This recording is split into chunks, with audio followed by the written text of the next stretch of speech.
کہتے ہیں کچھ کہانیاں جنگ کے میدانوں میں نہیں، خفیہ کمروں، خاموش جیلوں اور نظریاتی خندقوں میں لکھی جاتی ہیں۔ کچھ چہرے ایسے ہوتے ہیں جو نقاب کے پیچھے بھی پہچان لیے جاتے ہیں، اور کچھ سائے ایسے جنہیں دنیا کبھی پہچان ہی نہیں پاتی۔ ایک ایسا سایہ جو کبھی قیدی، کبھی سپاہی، کبھی ٹیررسٹ اور کبھی ایکسٹریمسٹ رہا، لیکن بالآخر اس مقام تک پہنچا جہاں تک پہنچنے کا خواب بس خواب ہی رہ جاتا ہے۔ سن 1982 میں ریاض، سعودی عرب کے صحرائی وطن میں ایک بچہ جنم لیتا ہے۔ اس کا باپ عرب نیشنلسٹ تھا جو کسی وقت میں شام کی جیلوں میں قید و بند کی صعوبتیں برداشت کر چکا تھا، اور اب جلاوطنی کے عالم میں سعودی عرب میں آئل فیسیلیٹیز پر ایز اے آئل انجینئر کام کر رہا تھا۔ یہ بچہ جو گولان کی پہاڑیوں سے بچھڑی ایک نسل کی علامت تھا، ایک ایسے خاندان میں پیدا ہوا جو اپنا سب کچھ کھونے کے بعد بھی اپنی شناخت نہیں بھولا تھا۔ اس کے والد وہ شخص تھے جنہیں شام کی باسی عامریت نے کئی مرتبہ قید کیا، لیکن بالآخر وہ جیل توڑ کر عراق پہنچے، فلسطینی فدائیوں سے رابطے کیے اور پھر عرب کی خاموش فضا میں پناہ گزین ہو گئے۔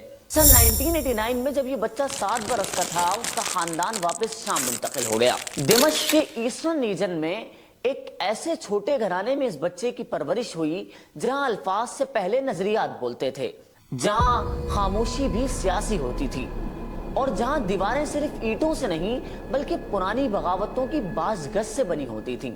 یہ بچہ ان دیواروں سے گریجولی بہت کچھ سیکھنے لگا، کچھ سن کر، کچھ سہ کر اور کچھ دل میں دفن کر کے۔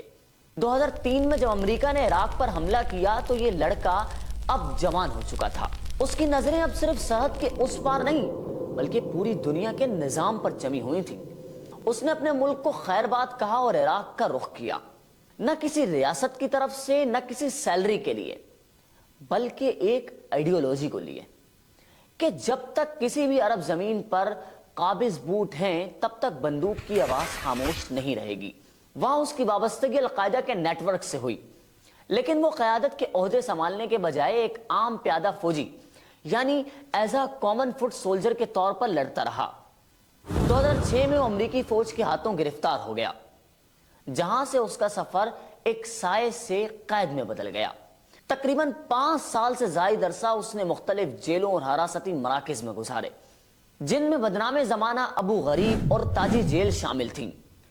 وہ قید میں تھا، لیکن قید نے اس کو یہ سکھا دیا تھا کہ قید انسان کو توڑ سکتی ہے، لیکن نظریہ زندہ رہے تو انسان کبھی ہارتا نہیں ہے۔ وہ قید تھا، خاموش تھا، لیکن رات کے 12 بجے کچھ سوچ رہا تھا۔ اور پھر 2011 شروع ہوا، جب عرب بہار نے شام کو بھی جھنجھوڑا، تو وہی شخص جس کو دنیا جنگجو یا قیدی سمجھتی تھی، شام واپس لوٹا۔ اس نے شام کی فتح کے لیے ایک محاذ قائم کیا اور اس محاذ کو سنبھالنے کے لیے ایک گروہ بنایا جس کا نام جبہت النصرہ رکھا گیا۔ ان دا بگننگ اس گروہ کا لنک القاعدہ کے نیٹ ورک سے رہا، لیکن گریجولی اس نے اپنی آئیڈینٹی قائم کرنا شروع کر دی۔ ویسٹرن کنٹریز کو جب یہ پتا چلا کہ اس گروپ کا مقصد صرف ملٹری ایکشنز نہیں ہے بلکہ اس کے پیچھے ایک پورا آئیڈیالوجیکل انفلوئنس کار فرما ہے، تو دسمبر 2012 میں امریکہ نے اسے دہشت گرد قرار دے دیا، اور جسٹ آفٹر فیو ڈیز اس کے بانی پر $10 ملین کا انعام مقرر کر دیا گیا۔ 2013 وہ سال تھا جب داعش کے رہنما ابو بکر البغدادی نے اس کو دعوت دی کہ وہ اپنے گروہ کو داعش میں ضم کر دے، لیکن اس نے صاف انکار کر دیا، بلکہ اس نے القاعدہ کے رہنما ایمن الظواہری کے ساتھ براہ راست بیعت کا اعلان کیا اور اپنے گروہ کو القاعدہ کی شامی شاخ میں تبدیل کر دیا۔ اس اعلان نے اس کے راستے تو واضح کر دیے، لیکن کیا آپ جانتے ہیں اس اعلان سے کیا ہوا؟ اس اعلان سے داعش اور النصرہ کے درمیان خون ریز تصادم نے جنم لیا۔ 2015 میں اس نے الجزیرہ کو انٹرویو دیا۔ اس کا کہنا تھا، ہمارا مشن امریکہ اور یورپ کے خلاف نہیں ہے، ہم تو یہاں کی ظالم قوتوں کے خلاف ہیں۔ داعش، بشار الاسد اور حزب اللہ ہمارے اصل مخالف ہیں۔ شام کو ویسٹرن وار کا ہم لانچ پیڈ نہیں بننے دیں گے۔ اس نے علوی اقلیت کے خلاف کھلی نفرت کی تردید کی، لیکن ساتھ یہ بھی کہا کہ جب تک وہ باطل عقائد پر قائم ہیں، امن کسی صورت ممکن نہیں۔